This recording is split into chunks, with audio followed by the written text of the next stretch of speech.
I got comfy in my bed because for a topic like this, we need to get comfortable with being uncomfortable, and sometimes that means to literally get comfortable.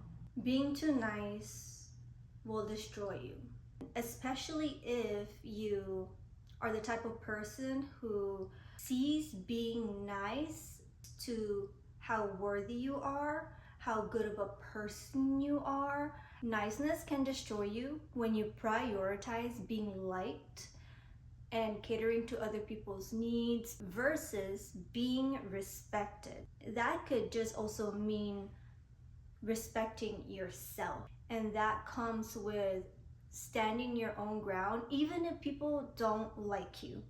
I remember growing up where I would abandon myself because I wanted to fit in. If the girls that I wanted to be friends with liked something, then I liked that thing.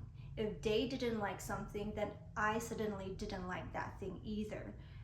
When in fact, in my heart was the opposite, or I felt a different way. Every time you abandon yourself in order to be liked, you're telling yourself that I am not worthy to be seen, I am not worthy to be loved, I am not worthy to be heard, I am not worthy, and or I am not enough, which is totally false. That's just a limiting belief that we've been programmed and taught to believe.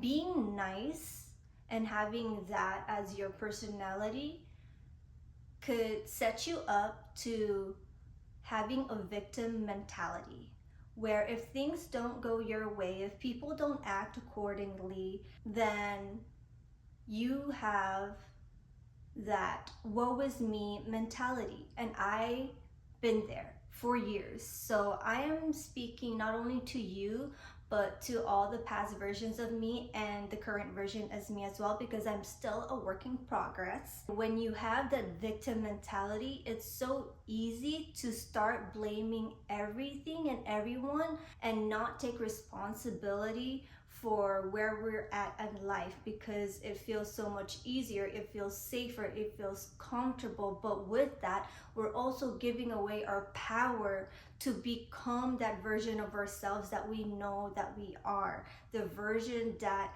is more courageous, the version that speaks her mind, the version that speaks her truth, the version that knows that she's worthy, that version that accepts support, that accepts being in community. And part of the reason why we choose this identity of niceness is that we don't want to get hurt. We want to feel safe. We're protecting ourselves. But it's coming from a lack mentality. A mentality that there is not enough for us, or that someone like us with our background, the things we've done and how we look like, is not enough to have the things that I desire, go after the dreams that I want, be in community with the people that I want to be in community with, because I'm not enough. And that is so far from the truth. In order to rewire our mindset, we need to start being honest with ourselves, honest with our feelings, honest with what we went through, honest with our mistakes, honest with our achievements, the lessons that we've been through, honest about what we don't like, honest about what we do like. We're always focused on what we don't want versus what we do want, and what we focus on expands and grows. So water the plant that you want to eat from versus the poisonous one. I know that this is all easily said and harder done, but it feels better to have done than to not have started.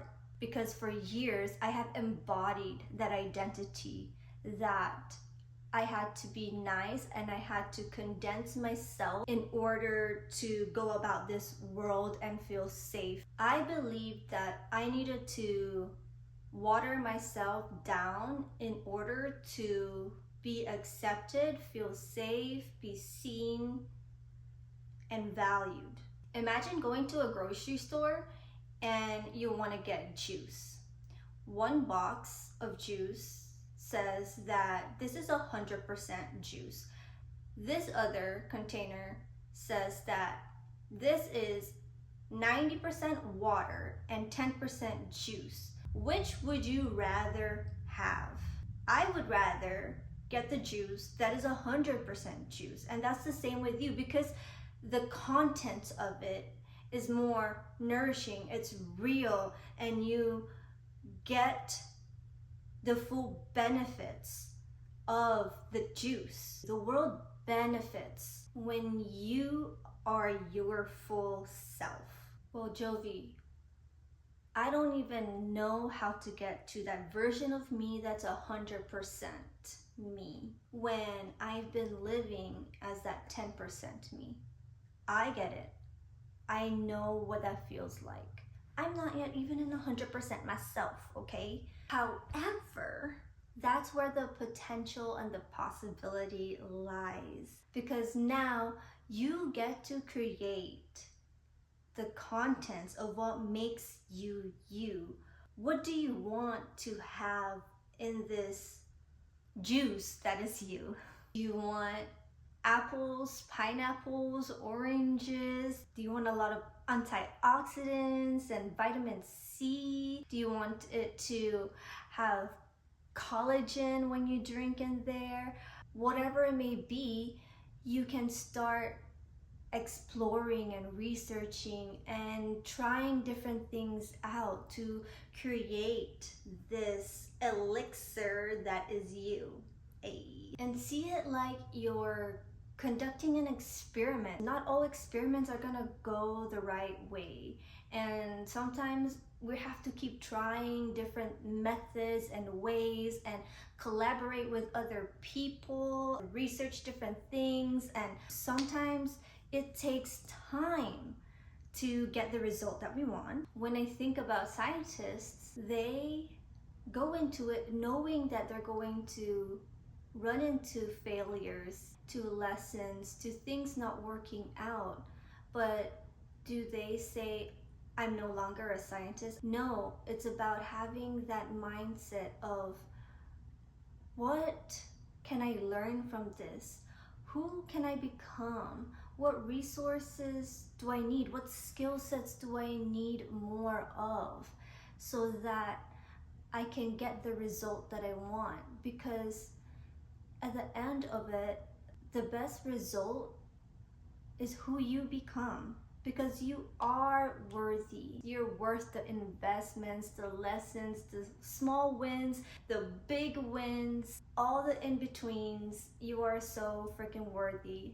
I love how the sun came up when I said that. That is just confirmation. I hope that this message resonates with you. Know that you are worthy. I know we started off with niceness, and I feel like a lot of my messages circle back to the same thing, which is that we are worthy and we are enough. Sometimes we have to hear it in different versions and different ways so that it cracks through that initial wall. But you are worth breaking that wall down.